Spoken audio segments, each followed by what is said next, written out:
We are in the Grounding for the Metaphysics of Morals by Kant, and we're using still the Hackett translation.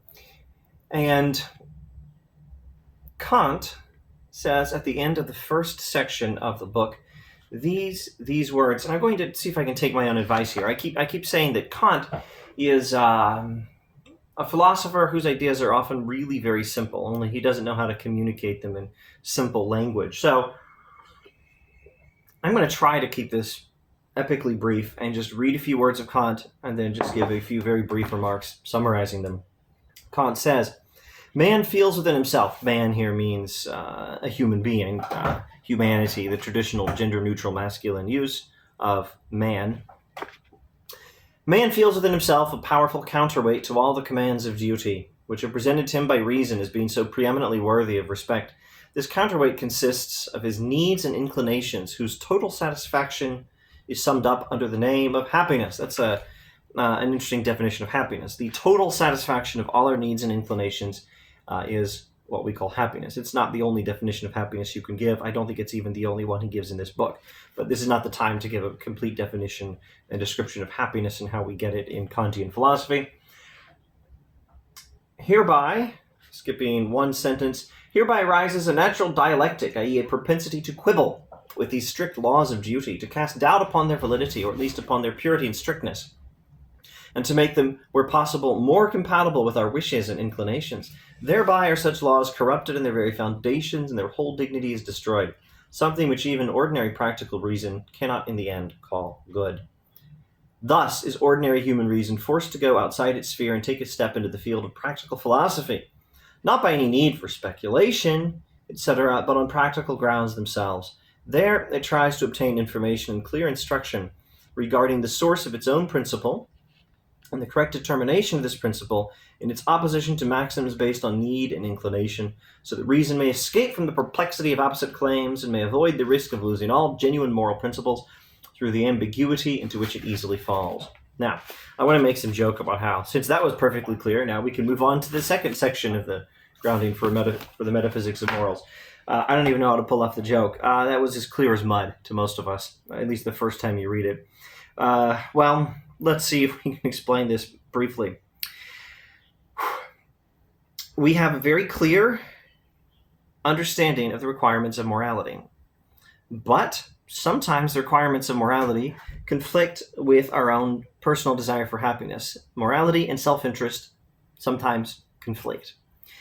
This is as simple as any Batman movie. Any Batman movie wherein there's a corrupt cop who's working for Falcone or some other crime lord.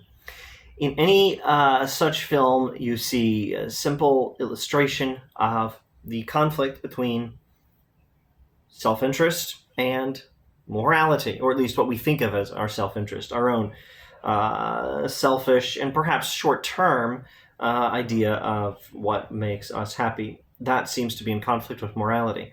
And even if you think of yourself as a good person, you're not a corrupt cop on a Batman movie, right? Even if you think of yourself as a good person, if you're honest, you'll admit that your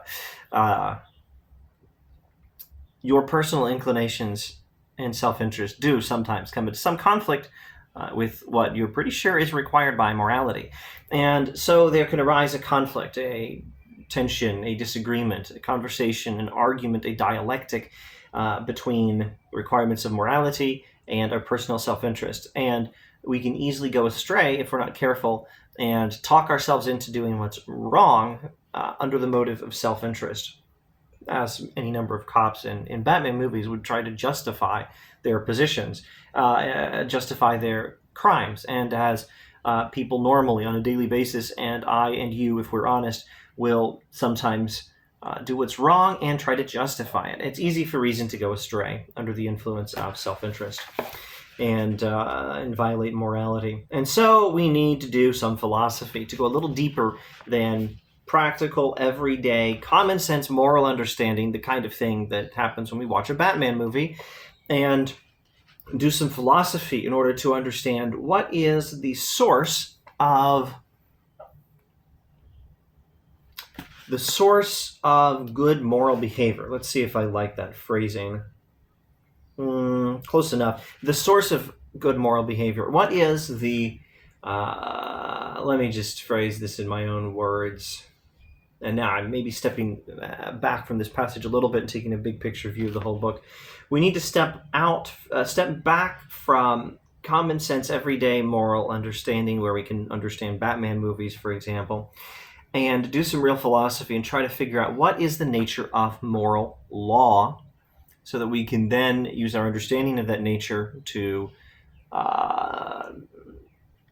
guide reason when we have to mediate this dispute between what looks like our own self-interest and the requirements of morality, and never make the mistake of talking ourselves into doing something wrong under the motive of self-interest, and know what is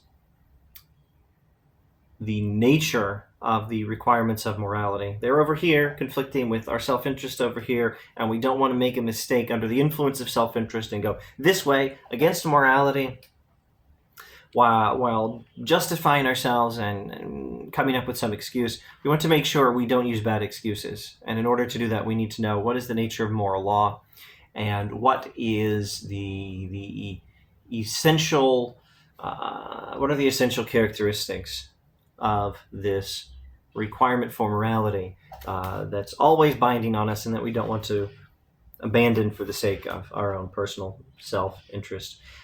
All right, that's the general idea. I'm sorry if it wasn't brief enough. I tried. Thanks for watching.